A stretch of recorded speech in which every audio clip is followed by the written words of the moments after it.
Olá! Vamos começar mais um Se Liga na Educação, com o componente Língua Portuguesa.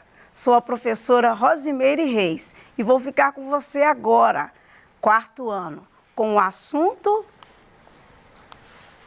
Uso do travessão. É sobre isso que vamos falar hoje e também mais alguma coisa que vem nos confundindo aí para recomeçarmos o texto, ok? Vamos lá. Quarto ano, o componente curricular, língua portuguesa, como eu disse. E vamos então. Na aula de hoje, você vai apropriar de algumas habilidades. Uma delas é você saber organizar o texto em unidades de sentido, de modo que você divida em parágrafos e as normas gráficas de acordo com as características do gênero textual.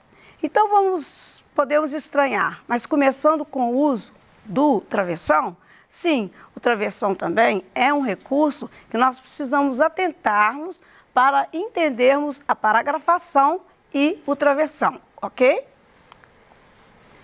Bom, para nos apropriarmos das habilidades propostas, então, para a semana 4 do PET, que você pode ter agora na sua mão para acompanhar, é fundamental que reconheçamos na leitura de texto o efeito de sentido que decorre, no caso que vamos começar, do travessão. Para que se usa o travessão? Bom, logicamente, como tem o travessão, tem também o parágrafo. Então, vamos falar sobre essas duas dúvidas frequentes. Travessão é parágrafo? Quando usar o parágrafo? Vamos, então, nos atentar para essas duas questões. Vamos começar com o uso do travessão? No seu PET, você vai encontrar um texto com o uso de travessão muito frequente, praticamente em todo o texto. Então, por isso, vamos falar sobre ele agora. Quando colocar o travessão?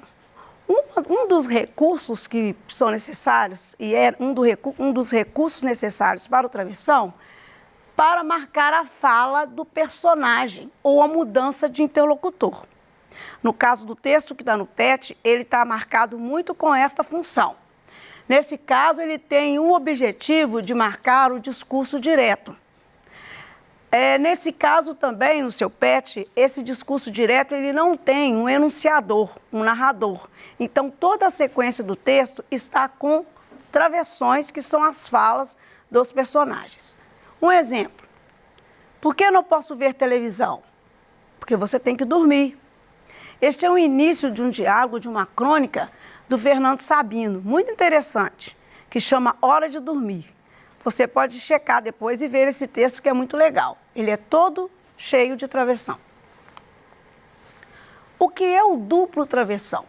O duplo travessão ele é usado em duas situações. Uma, quando a fala de personagem do narrador está na mesma frase. Vejam.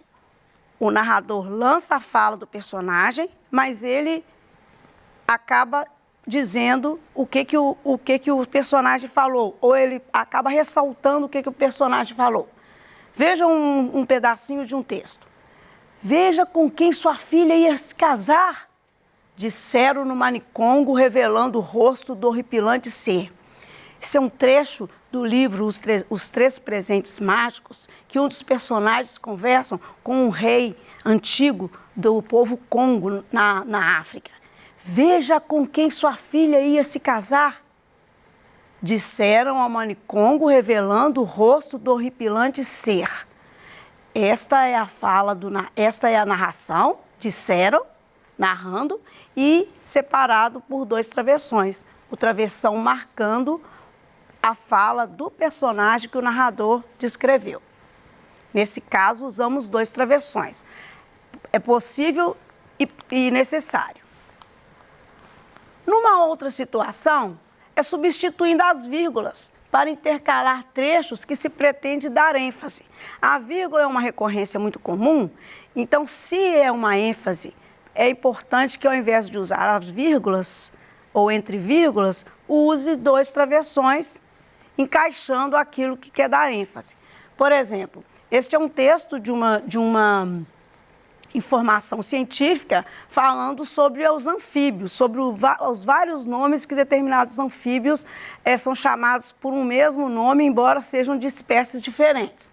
Então, vejam bem, o fato de haver poucos nomes populares, sapo, rã e perereca, para tanto bicho, pode contribuir para uma certa confusão.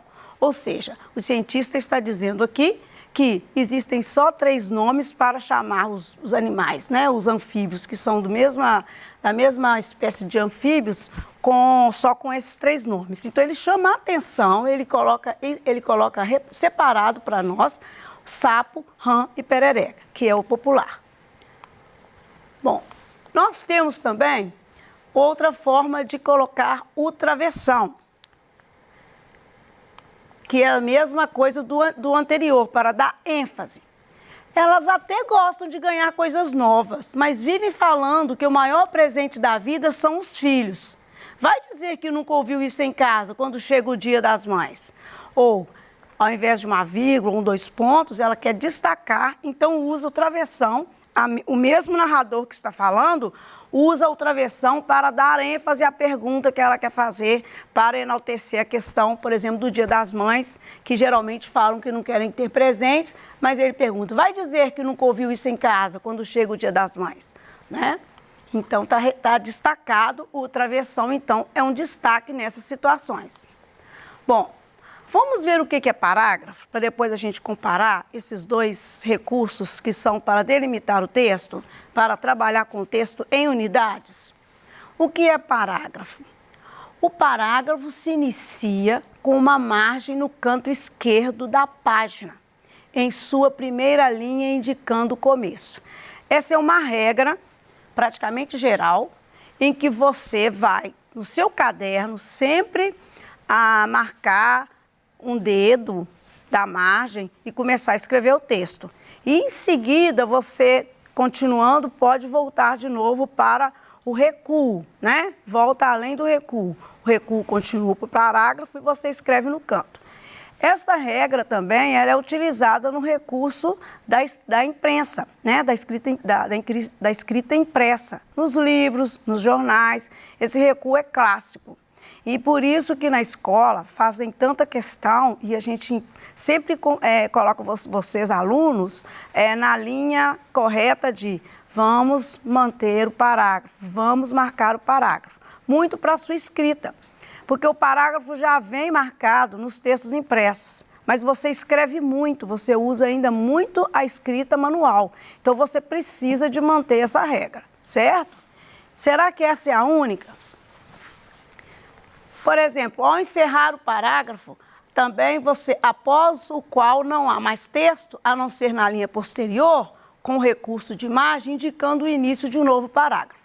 Terminou o seu parágrafo, você volta de novo a fazer o recuo e começa o outro parágrafo. Assim você está organizando o texto em unidades. E aí fica aquela pergunta, mas quando eu vou começar um parágrafo, terminar e voltar a fazer outro parágrafo? Existe o bom senso e existe algumas situações que a gente pode aplicar. Quando usar o parágrafo? Há muitas controvérsias sobre a aplicação dos parágrafos, o que torna até complicado, principalmente para principiantes na produção de texto. Olha, você é um principiante na produção de texto. Você está começando a escrever seu texto com autonomia. Você é um leitor de textos. Mas à medida que você é acionado a escrever seu próprio texto, esse recurso já precisa ser colocado em prática. Quando você copia o texto do professor também, ele também vai usar o recuo e você deve manter esse recurso no seu caderno. Aonde você escrever, é preciso que você mantenha esse recuo, escreva, volte na segunda linha para o início e vá até o parágrafo terminar. Certo? Agora, como que você mesmo, como produtor do texto, vai utilizar esse recurso, já que você que está sob o controle da escrita? Há dicas de regras de uso do parágrafo, que indicam a demarcação das estruturas de modo que fiquem claras e com sentido. Dicas, mas o seu bom senso também ajuda sempre o seu professor. Dicas de parágrafo. Cada parágrafo deve apresentar apenas uma ideia núcleo. Mas o que é uma ideia núcleo? É a ideia mais importante do parágrafo, pois a partir dela outras ideias serão desenvolvidas. No primeiro parágrafo você vai apresentar a sua ideia, né? Se você está escrevendo um texto de ficcional, era uma vez ou certo dia, você já vai colocar o que aconteceu, o que era uma vez. Ali é a ideia núcleo. Depois você vai desdobrar essas ocorrências e aí você vai ter o trabalho de organizar os parágrafos colocando o sentido dessa ideia núcleo. Todo parágrafo deve conter um tópico frasal, que nada mais é do que a frase que resume todo o conteúdo do núcleo, da ideia núcleo. Se eu coloco, era uma vez uma linda princesa, que é a ideia núcleo, o tópico frasal vai continuar. Era uma vez uma linda princesa que morava numa floresta encantada. Daí em diante, essa princesa, essa floresta, precisa de ter esse desdobramento e esses elementos vão entrar nos outros parágrafos, mantendo esse tópico frasal. Você não sabe qual é o tamanho ideal do parágrafo? Realmente também é uma coisa que a gente vai pensar. Será que meu parágrafo está grande? Será que só uma frase é um parágrafo? Bom, fique tranquilo, mesmo porque não existe nenhuma regra que determine o tamanho exato do parágrafo. Pode ter certeza que a melhor forma de organizar é realmente praticando a escrita. Não deixe de cumprir tarefas que exigem de você uma escrita. Faça isso. Alguns exercícios de escrita para você começar a nomear, a identificar onde que você deve utilizar o recurso do parágrafo. É bem importante. Só no exercício que a gente vai conseguir montar esses lugares certinhos, ok? E eu pergunto, todo texto tem parágrafo? Olha, os parágrafos podem apresentar diferentes estruturas que se moldam por meio da relação com o gênero textual. Bom, eles vão moldar, apesar de a gente ter colocado agora que tem uma ideia núcleo e depois tem o tópico frasal, mesmo assim, você tem que identificar que alguns textos não abrem mão do recurso parágrafo. Vejam bem. Os tipos de texto que exigem, em certa medida, a adoção de parágrafos são o texto dissertativo, que é um tipo textual que serve para apresentar informações sobre um tema e defender um ponto de vista a respeito dele. Esse texto dissertativo, ele vai falar de uma experiência que alguém passou, ele vai falar de uma abordagem científica, ele também vai defender uma ideia, certo? E geralmente todo texto tem um pouquinho de dissertação, que é a posição do narrador, salvo os textos que são os textos literários, então a gente vai colocar aqui o dissertativo. O narrativo. O narrativo é um tipo textual que apresenta fatos ou ações em sequência temporal e causal. Esse narrativo, ele é um carro-chefe dos textos ficcionais também. Para você trabalhar um texto ficcional, você tem que narrar. E se você vai narrar, você vai paragrafar. Na hora que o narrador vai colocar no outro dia, mais distante, ele começa logo com o parágrafo e continua aquilo que ele está escrevendo, que ele está narrando, certo? E o travessão? Eis a dúvida, o travessão é parágrafo? Olhem, o travessão e o parágrafo, eles acontecem na impressão na mesma linha de recuo. Isso pode nos trazer a identificar os dois como sendo o mesmo recurso. Então, isso nós vamos tirar a dúvida agora.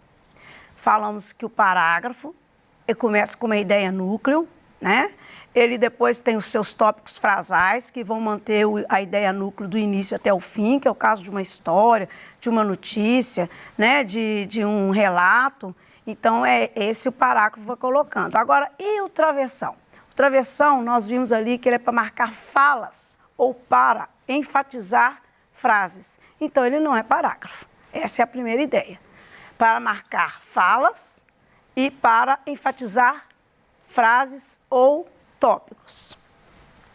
Travessão Travessão é o marcador da fala do personagem, não é parágrafo. Fique atento. O parágrafo é o recuo na primeira frase de cada bloco de sentenças, deixando um espaço em branco. No parágrafo não se põe marcadores como traços, flechas e pontos. Não pode. Nada de marquinhas para fazer o parágrafo.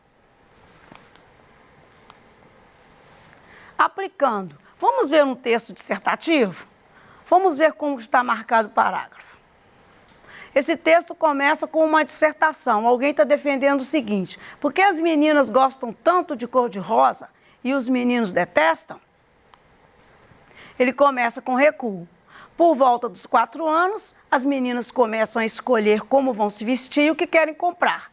E elas querem tudo rosa, no máximo lilás. De acordo com a psicóloga Angelina Belli, do Instituto de Psicologia da Universidade Federal do Rio de Janeiro, este período é chamado de fase rosa. Olha o parágrafo e a ideia núcleo. Colocam mais uma parte, que agora vai continuar com a ideia núcleo. Segundo a psicóloga, antes dos 4 anos, costuma ser a mãe quem veste a menina e muitas vezes opta pelo rosa. A partir dos 4 anos, a própria menina é quem pede rosa, porque identifica na cor o seu lado feminino. Mais do tópico núcleo, né? O frasal, né? A parte frasal. Antigamente, as preferências das cores eram invertidas. O azul era mais indicado para as meninas e o rosa para os meninos. Então, temos a apresentação do núcleo, que é porque que meninos vestem azul e as meninas vestem rosa. Colocamos uma posição da psicóloga, ficou no segundo parágrafo, e agora coloca a questão do tempo, que antigamente as coisas eram diferentes. Viram como que organiza o parágrafo? E aí a gente finaliza com essa parte do texto com 3 parágrafos. Bom, aqui tem uma imagem e aí a gente tem o último parágrafo. Esta parte não ficou com parágrafo, então é uma questão de que a imagem pode ter desvirtuado ao recuo, mas a tendência de diferenciar meninos e meninas pela cor por volta do século XIX, só que eles usavam rosa, que lembra o vermelho na época, uma cor associada ao masculino, e as meninas azul, que era considerada uma cor delicada. Continuação do parágrafo, né? E terminamos. Essa mais uma parte que continua do último parágrafo, por isso que está sem recuo. E o texto acabou, mostrando que foi na Primeira Guerra Mundial que mudaram as cores do azul para o rosa e do rosa para o azul. Bom, aplicando no texto narrativo. Texto narrativo, como eu disse para vocês, o texto literário, ele é o carro-chefe do texto narrativo. Os 3 presentes mágicos. O primeiro parágrafo apresenta 3 irmãos, há muito tempo viviam em uma aldeia no antigo reino do Congo. Os rapazes eram perdidamente apaixonados pela princesa real, filho de um poderoso manicongo, mas como eram simples aldeões, sabiam que nenhum deles poderia se casar com a moça. Primeiro parágrafo. Vamos ver o segundo. Desiludidos. Então vamos ver. Quem está desiludido? Os 3. Os 3 os 3 irmãos, né? Eu sempre acho que eles são reis. Gosto muito dessa história. Desiludidos, os 3 saíram pelo imenso território africano em busca de uma nova vida. Andaram, andaram e andaram, durante dias e noites infindáveis. O caminho passaram por regiões habitadas por ambundos, bacongas, lundas, quiocos. E vamos ao último parágrafo, que nós pegamos só uma parte do texto, tá? Aqui começa a saga da história, é um livro bacana que vocês podem continuar. Os parágrafos organizados.